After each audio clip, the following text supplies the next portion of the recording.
J'habite une maison au milieu d'un jardin, un jardin plein soleil où tout pousse bien. On y trouve des pommes, des roses, des cerisiers, et aussi mon grand-père qui en est jardinier.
Heureux.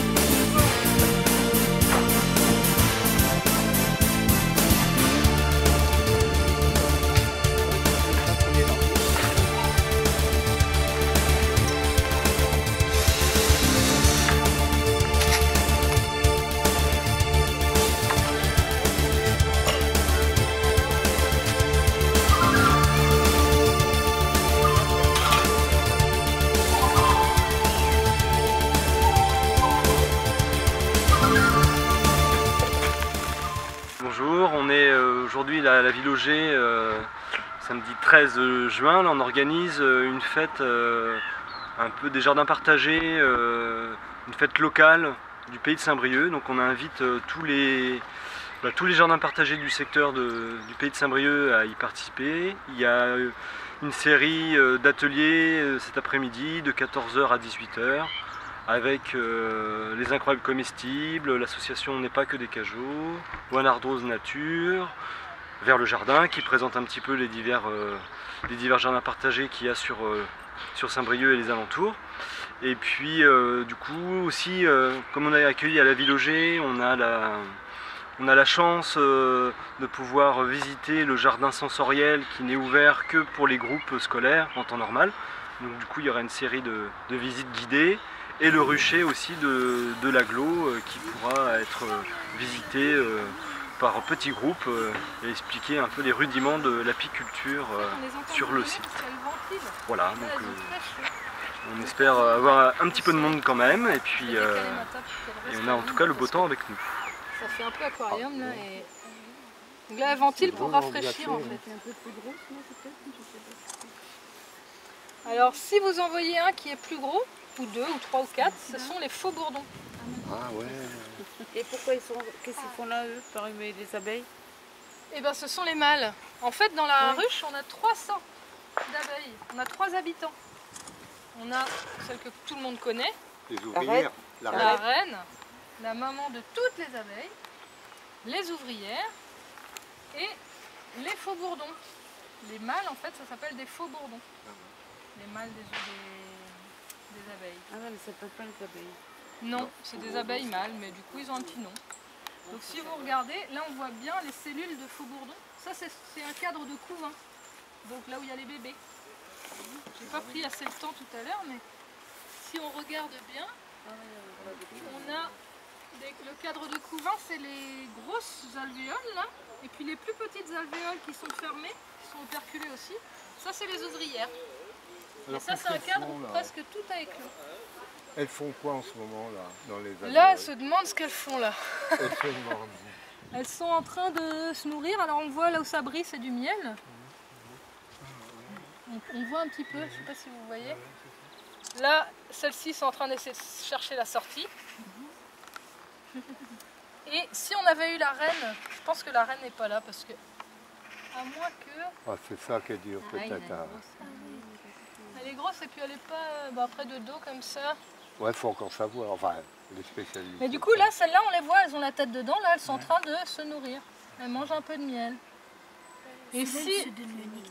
Oui, alors, il y en a, des fois, comme dit Mathis, ça se donne le nectar. Des fois, on les voit qui se font un bisou sur la bouche. Là.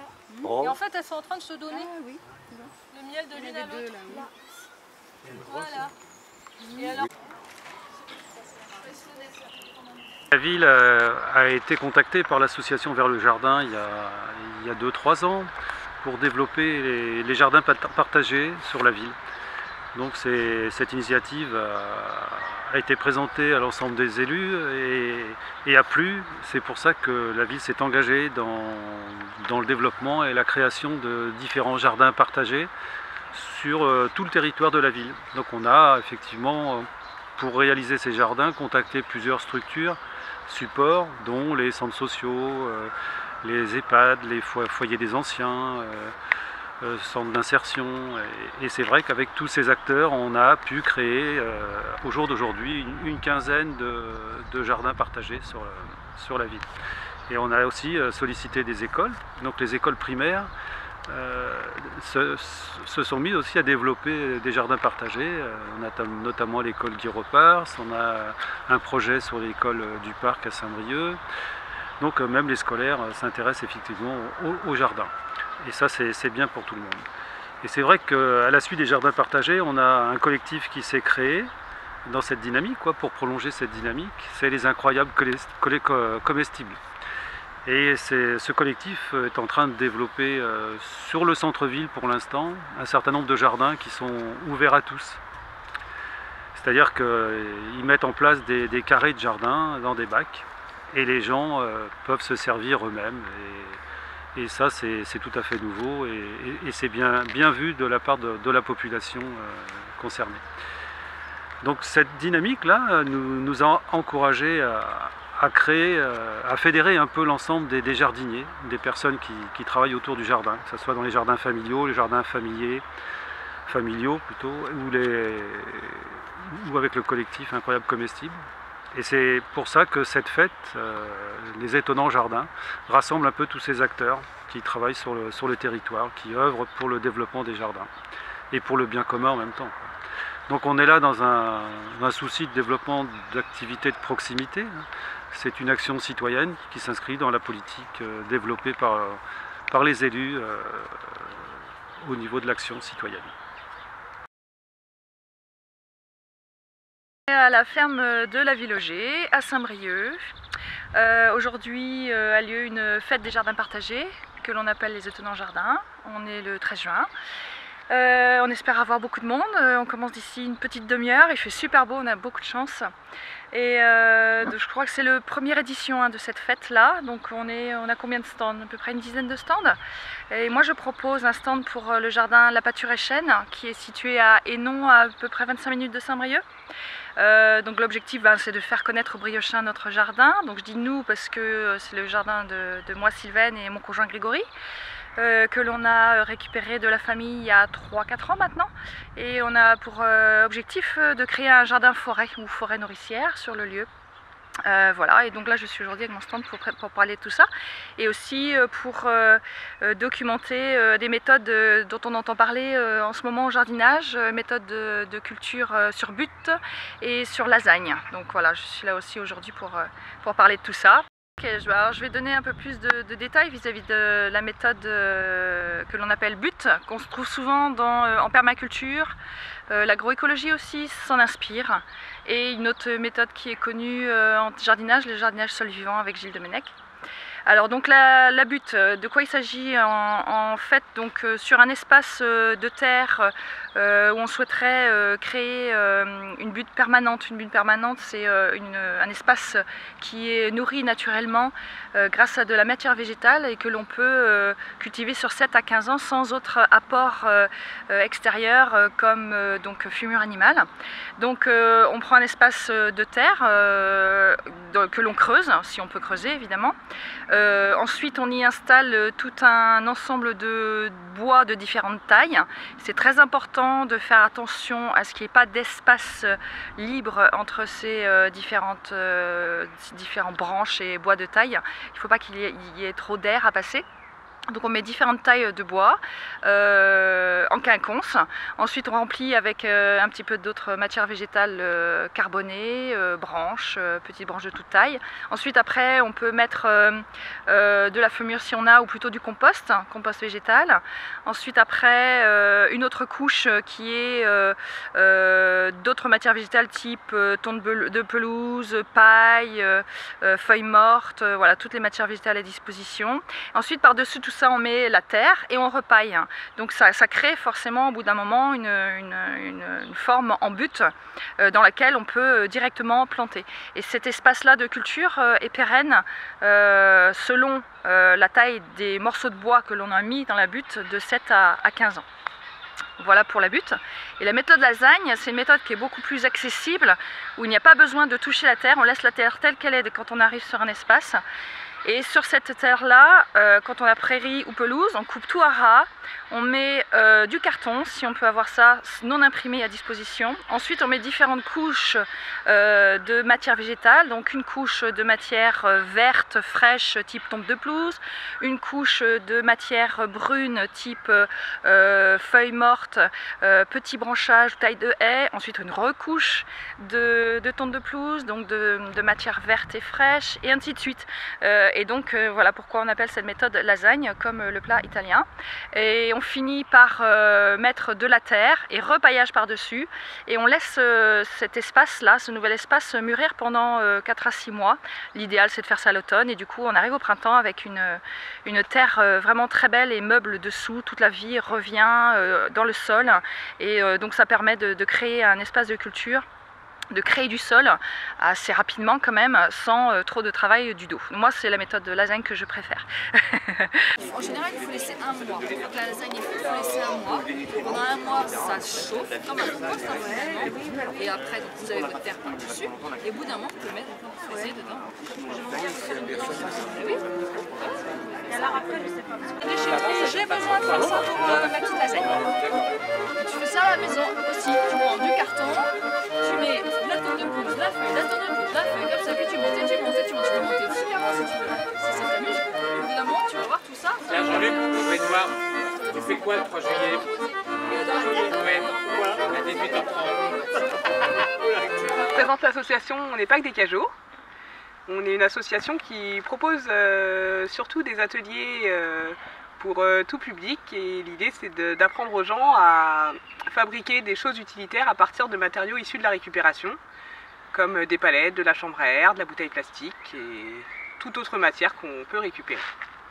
Donc on fait aussi, au-delà des ateliers, on fait aussi des installations, de la décoration pour des événements comme festival, par exemple le festival de Bobital, où cette année on a décoré l'espace de réception pour l'inauguration de la déchetterie de Bégard.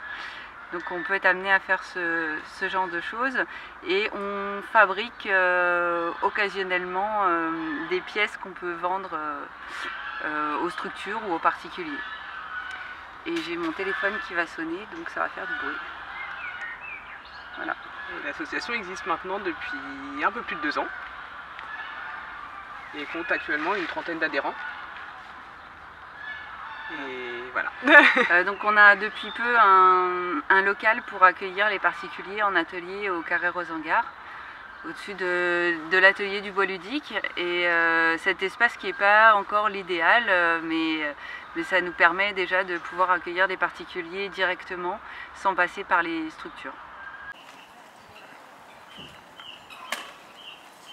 Cet après-midi, à la Ville-Auger, petit atelier d'osier, construction autour d'un pot en terre pour faire pousser des grimpantes comestibles ou simplement pour la fleur.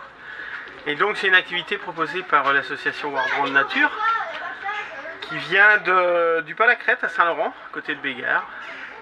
Et donc notre mission, on va dire, première d'éducation à l'environnement, c'est d'être là où on nous appelle pour faire plein de choses, des ateliers, de la découverte nature, de la sensibilisation à l'environnement, du jardinage, pas mal aussi.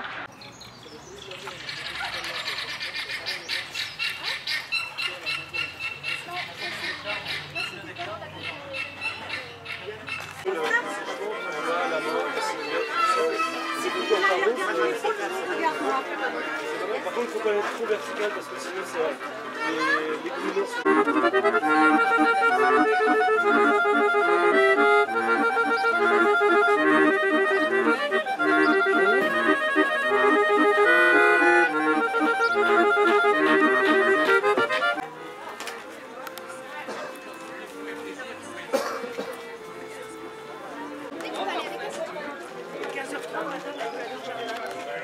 Non, parce qu'elle est aux adresses.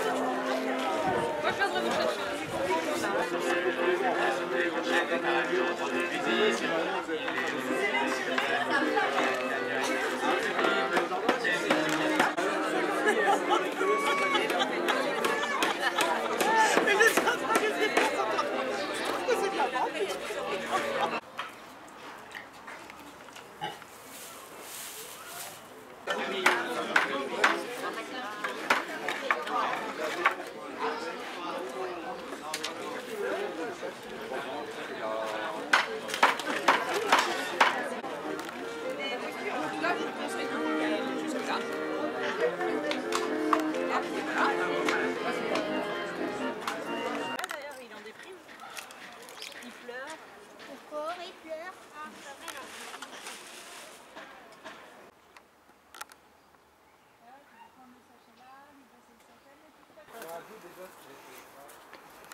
Allez, on va passer au dessert.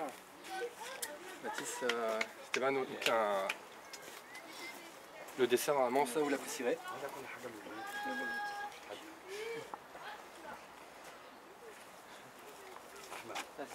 Merci. Le dessert, c'est petit. Ah mais parce que vous avez bien mangé déjà, il faut pas... C'est sucré, ouais. Ouais, ça. Ah, tu es d'accord? Ouais, on est d'accord là-dessus. Le sureau? Le sureau? Ouais, ça fait un peu le sucre de sureau. Ah oui, ouais. C'est cette plante-là, en fait, c'est la stevia. Ah, tout simplement, d'accord. C'est une plante qu'on achète souvent, qu'on peut acheter. Et puis, donc c'est un goût sucré, ouais.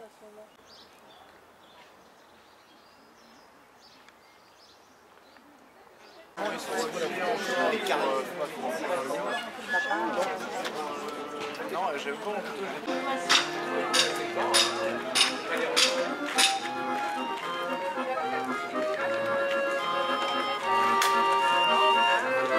On va faire son chez nous après.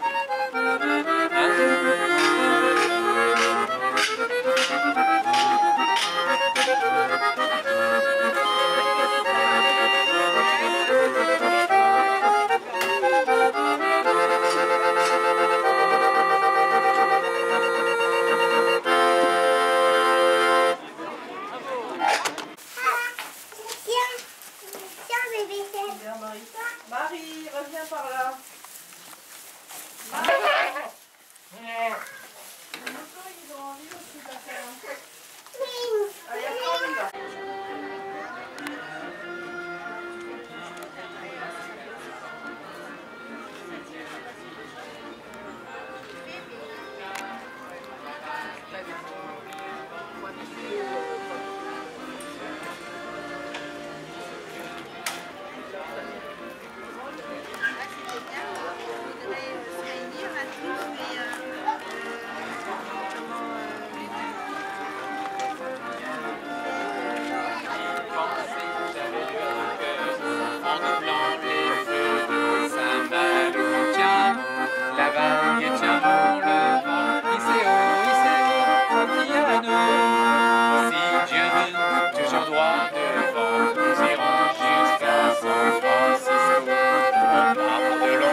je pense qu'il faut vous arroser un petit peu de temps en temps que sous.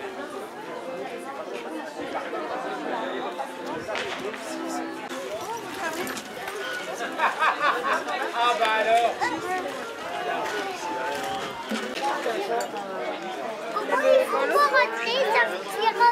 Oh bah oui, oh là là là là là.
Moi je me bouge un peu, je suis assez... Vous voulez faire un pot?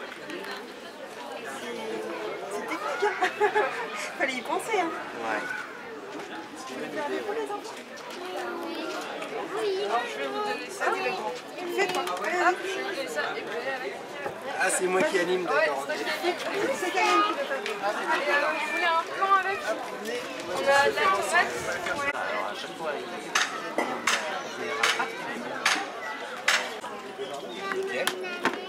et donc là, du coup, après, on va plus qu'à mettre le substrat. On va mettre du premier composting. Ça sent bien mal. On a des pieds de tomate, de la physalis, du poisson-terre. Un pied de tomate? Je me sers à créer ça en s'inspirant des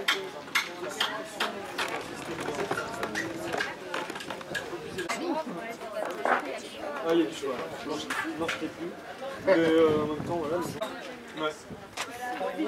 Ça marche. Ouais, bah, c'est bien. Là, tu mets bien derrière le tuyau, tu vois, je pense que derrière le tuyau, tu vois, tu dois avoir un creux. Et par contre, tu tasses pas trop, hein, tu fais vraiment glisser. Voilà.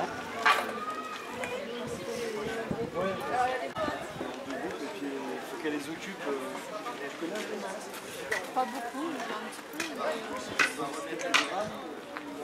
peu. La Manu? Non, il faut pas. La force.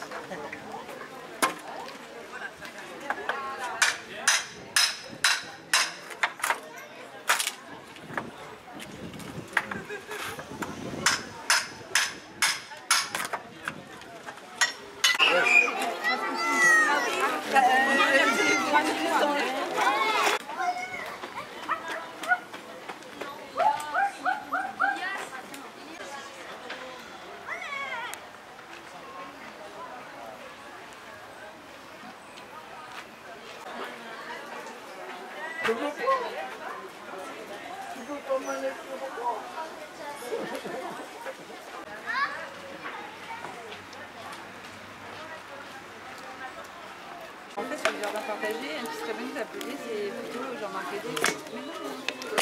C'est juste pour ouvrir au début. Du coup, je vais pas te renvoyer chez vous le voir. Et après, tu coupes. Mais du coup, tu parlais des bombes à graines. Oui. Tu vois, pour commencer, parce qu'elle me dit, faire un petit truc, si on sait pas faire, c'est pas le... Pareil, c'est pour ça qu'on les avait cachés. C'est pas pour que vous veniez pas, c'est parce que ça s'envoie.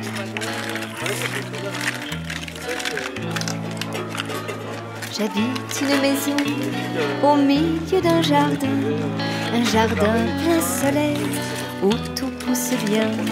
On y trouve des pommes, des roses, des cerisiers, et aussi mon grand-père qui en est jardinier. Il m'apprend à connaître le chant des oiseaux, le gel à tourterelle, aussi les passereaux. Il connaît chaque fleur, sa famille et son nom. Il me raconte comment naissent les papillons. Alors peut-être que tu es un peu loin, est-ce que tu veux pas raccourcir jusque là? Il a au fond des yeux des petites planètes qui tournent dans le bleu et jamais ne s'arrêtent. Il a passé sa vie à écouter la terre. Aujourd'hui, c'est à moi qu'il livre ses mystères. Il me dit, ma petite, la terre est ton jardin. Elle est à tout le monde et elle est à chacun. Pour toi, je l'ai gardée pendant toutes ces années. Maintenant, à ton tour d'apprendre à l'arroser. Tant qu'il y aura des hommes qui aiment les jardins, savent les protéger et plantent avec leurs mains, qu'ils soient petits enfants ou bien qu'ils soient grands-pères, je n'aurai jamais peur demain pour notre terre.